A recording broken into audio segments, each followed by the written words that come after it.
Okay, I'm Chris Scott. I'm the Poet Laureate.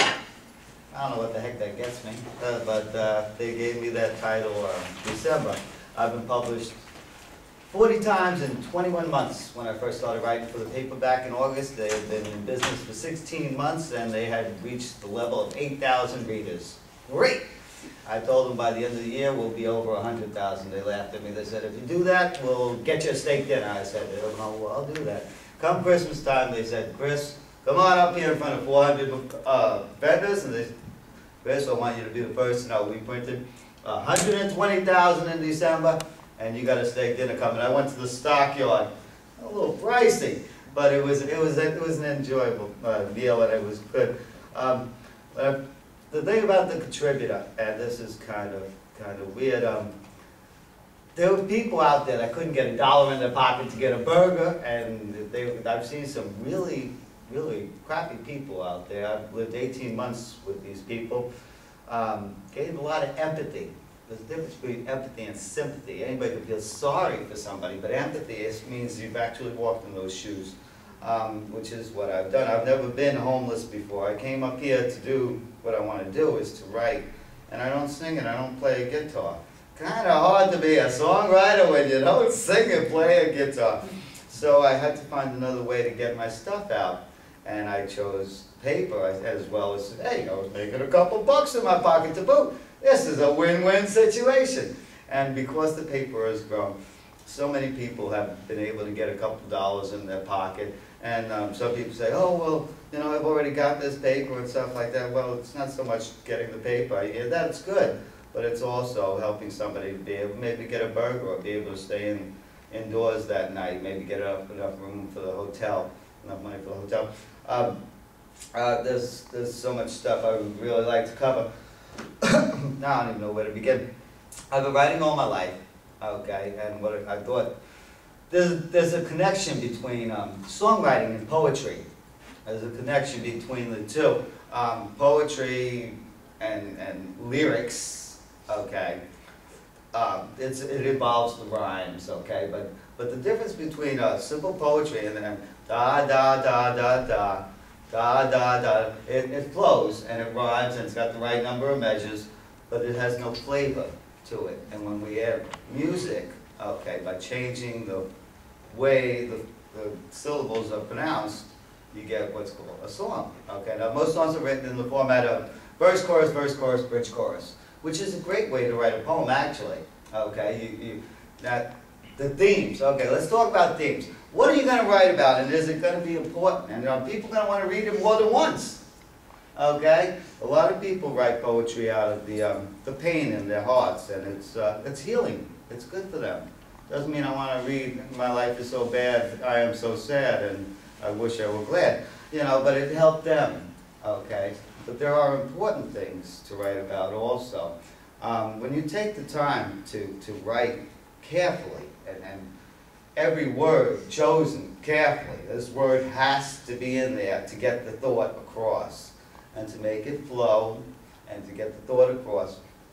You tell a story, and it's almost like the chorus morphs with the telling of each verse until you get down to the bridge, which kind of wraps it all up. A lot of my material tends to lean towards scriptural or biblical. If you've seen the paper the last 5 months, you've seen there have been several pieces in there. Dream Wings back in January. I got somebody working on that song. They really like that.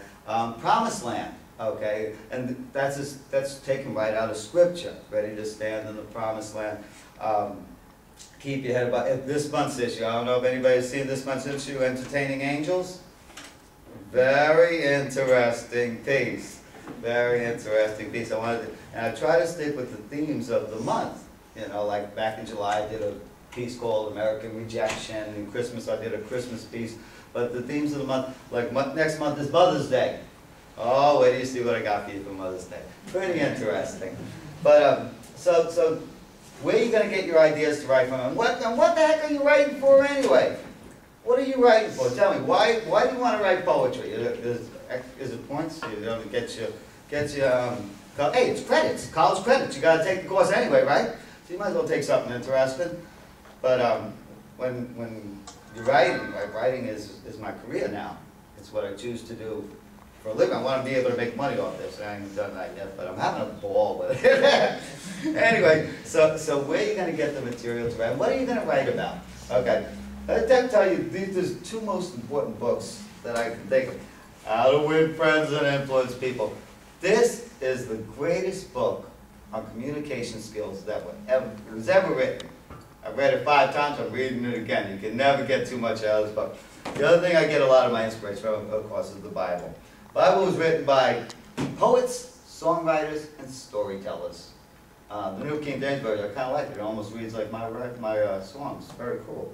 Anyway, but those are the 2 books that I get a lot of my inspiration on, the 2 most important books. How to Win Friends and Influence People. The principles that you learn from this book is going to help your communication skills in your writings, because you're going to learn how to say it. I'm putting together a book called Lessons Learned from 100 Unsung Songs, and what it is the collection of my works that I've had published in the paper, as well as some of the stuff that they rejected.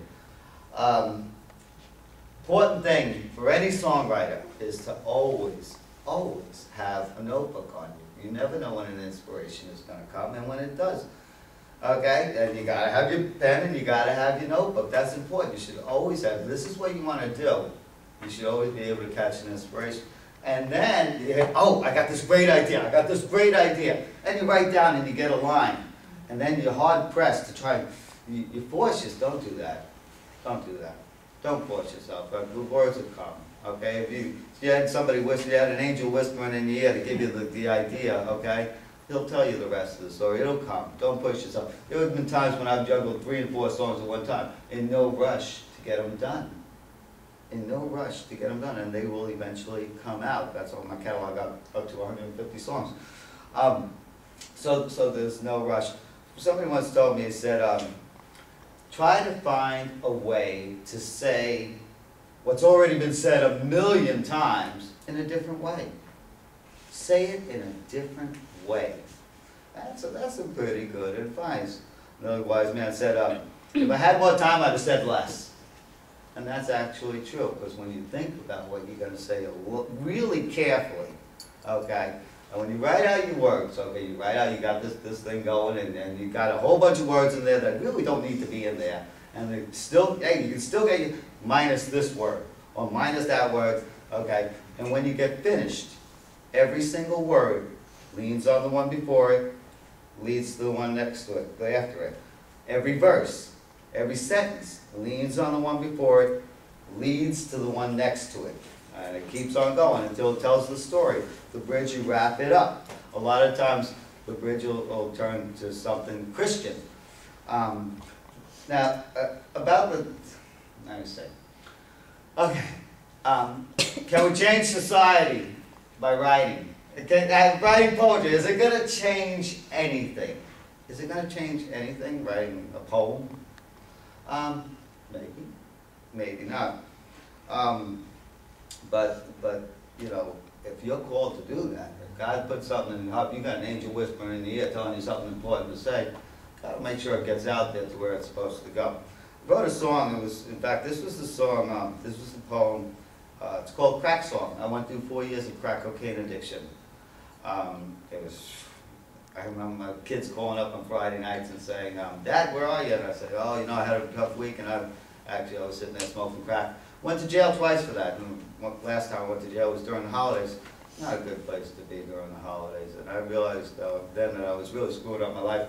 And about April, I gave up all, and I came up here, and I said, you know, I came up here with 20 bucks in my pocket and said, well, sure hope I find a place to stay. I don't know anybody up here. But this is where I wanted to be, and I was willing to do whatever it took to be here. And God's brought people across my path. Every step I've taken was a step of faith. Getting over here on time, considering the bus number, they said the 855 would not have come up White Bridge Road. So I made sure I got here on time for y'all. Y'all need to be grateful for that. Anyway, this is my catalog, okay? And this is kind of neat. I do want to share this with you all about writing and stuff. You probably can't see it. Okay, when I write my songs, I use this 3-dot thing. okay, it's a break in a sentence. It's, of course, you've seen it in the papers, you've seen the 3-dot thing, and you stop reading, and then you go on to the next. That helps to get the song to flow for the reader, okay? I've had so many people say, I can almost hear the music.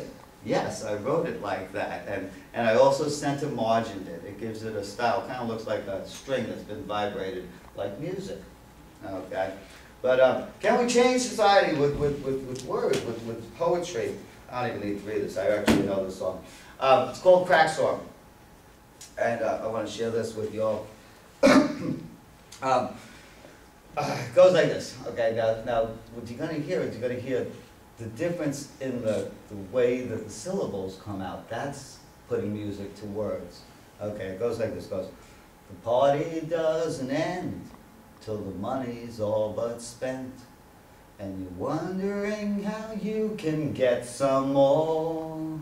You find yourself on your hands and knees, scrounging for another piece. You could have swore that you dropped somewhere on the floor. And the rock that knocks you back is just another piece of crap. Cost of what it brings is the loss of everything. You don't see the people that you hurt or what you put them through. They really don't deserve to suffer because of what you do. Your friends, your family, and your kids wondering where you are. Never thought that it would come to this, looking back when you first started. And the rock that knocks you back is just another piece of crap. The cost of what it brings is the loss of everything. Now sooner or later you end up in jail. You think by then you'd learn the way of making bond or bail, the bridges that you burn. When you're there, all you can think about, regret what you have done. But then the second they let you out, where you gonna run? Slowly but surely, all you own begins to disappear. Forget about the life you've known when the end is drawing near.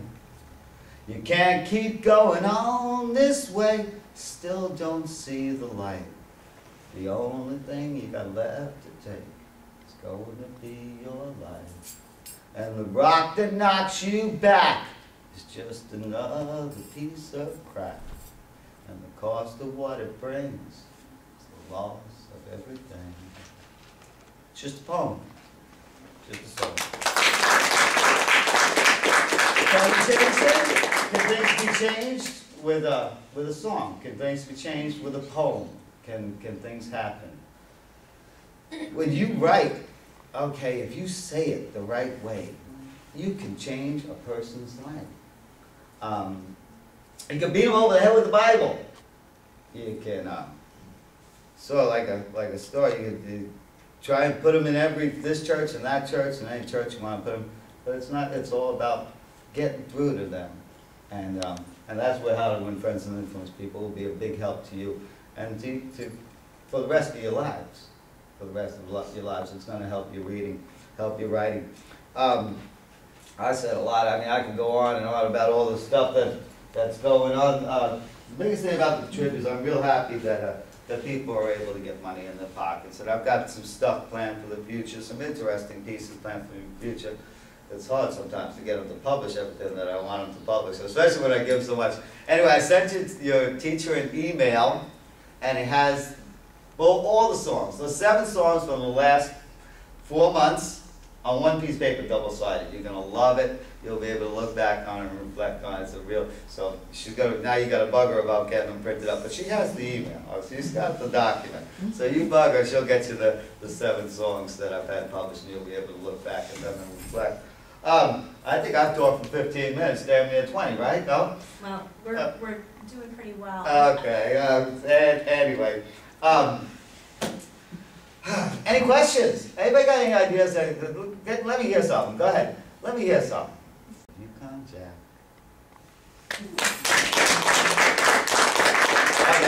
Okay, all right. But any other questions here? Y'all got any questions? Go ahead. How long did it take you for you to come up with that? 3 days. 3 days. Wow. 3 days, and I didn't push it. I just let it come natural. I hope it's the last coming, bro. You're doing great, man. Keep it up. We all hope you get where you want to be. You know, I ain't worried about it. I ain't worried about it, you know. If every day I try, if you could, this is important. This is important. If you could make somebody's life that much better, just that much better through the course of a day, you did something important. Not to the whole world, but to that one person. I spend my days trying to make everybody's life just a little bit better. You can't outgive God. And He takes pretty doggone good care of me. And people need that. They need that encouragement. They need to see somebody happy, and it makes them hungry. Well, what is it that you got? So so many people you can reach when your actions match your speech. It's in a song. You'll see it in a couple months. That's a good line. What inspired you to write Entertaining Angels? Entertaining Angels. I go out there and I sell the paper, and there are some people that just touch me.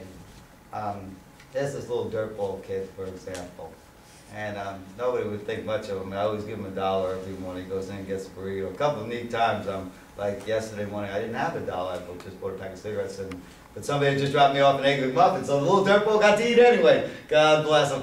But it might have been somebody that came across my path that just touched me to think of. But then I also remembered that as sure as there are angels out there, there are demons out there. So there was a lot to be said on the subject. Plus the fact, you got to add all this stuff in. The homeless, the people that I've come across, all that stuff, and actually seeing it. I've seen my share of angels out there, but I never saw their wings. And that's so true, you know. You can doubt and say it can't be true, say it isn't so. It's probably happened before to you and you didn't even know. Angels walking among us, and they're closer than you think. Yeah, I've seen them. Yeah. So, yeah. But, yeah, I did that a little backwards. You'll get the idea.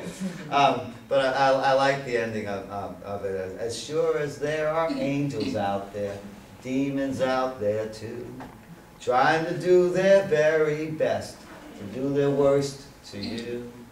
The darkness fights against the light, and the wrong is defeated by the right. You can't see the enemy or the angel by your side. The angel by your side. Entertaining angels, they stop by from time to time. God sends them to help us and make sure that we're all right. When you do the best you can, treating strangers like old friends. Help your fellow man, you're entertaining angels again.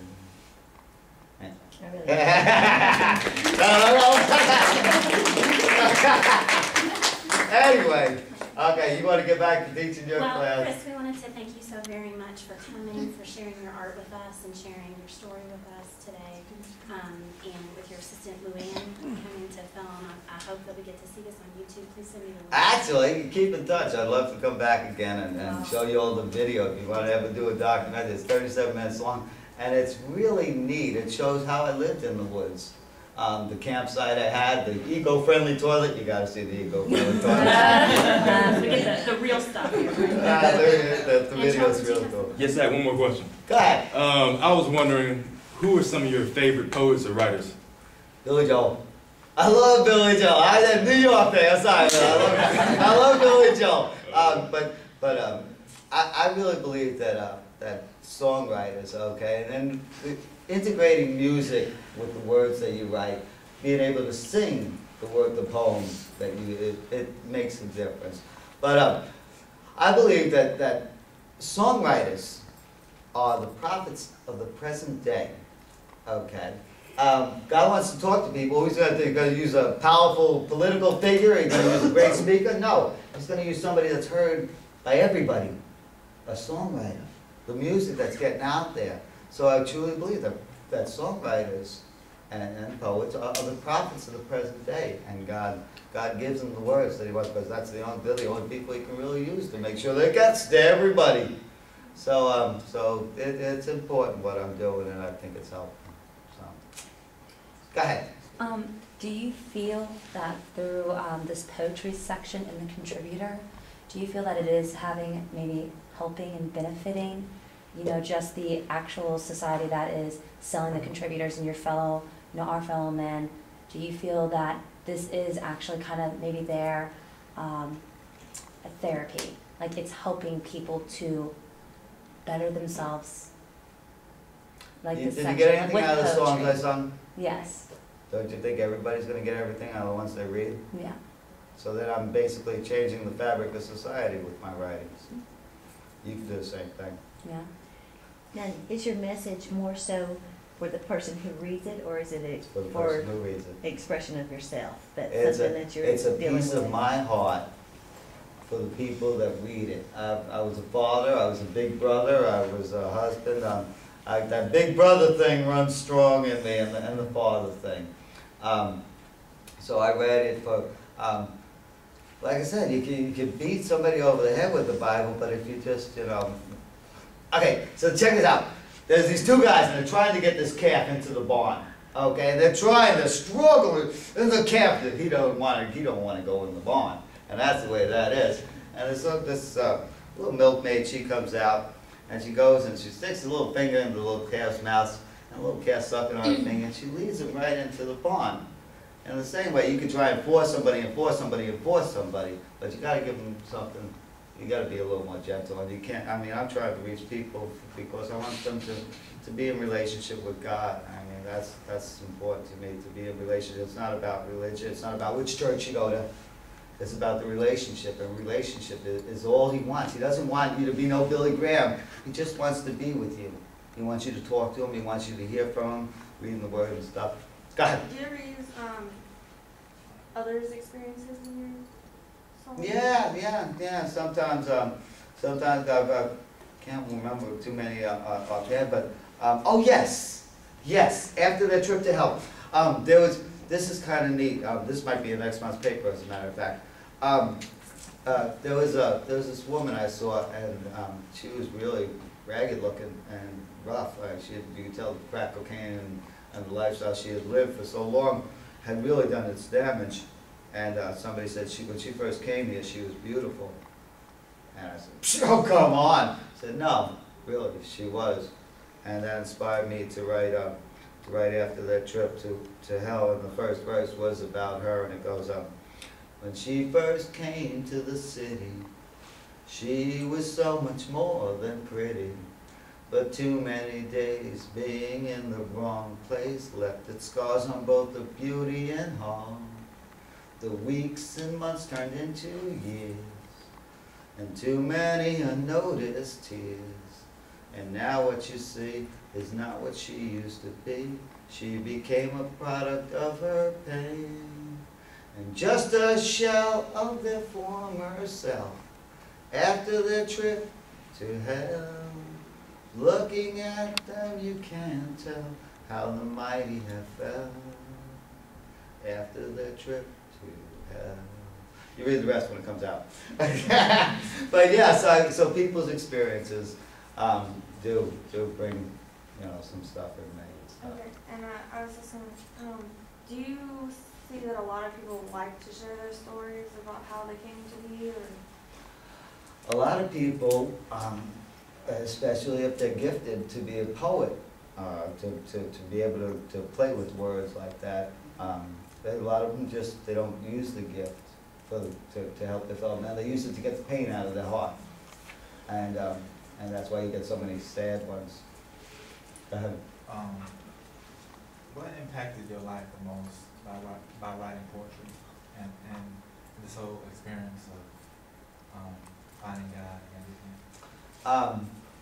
When I first became a Christian, I always wanted to be a songwriter. When I first became a Christian, I wrote a song called Speak Tenderly. I put it as the handout this month's paper. I wrote this in 20 minutes. I literally took dictation. I always kind of bummed the fact that I never got to play piano. I never got to learn piano. And And I didn't think songwriting was really a gift. I thought it was like, come on, poetry, songwriting, come on, that's not a gift. I want to be able to make songs.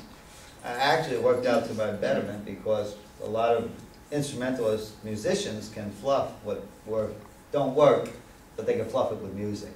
So it actually turned. But when I realized that writing songs, writing poetry was a gift, and I decided to use my gift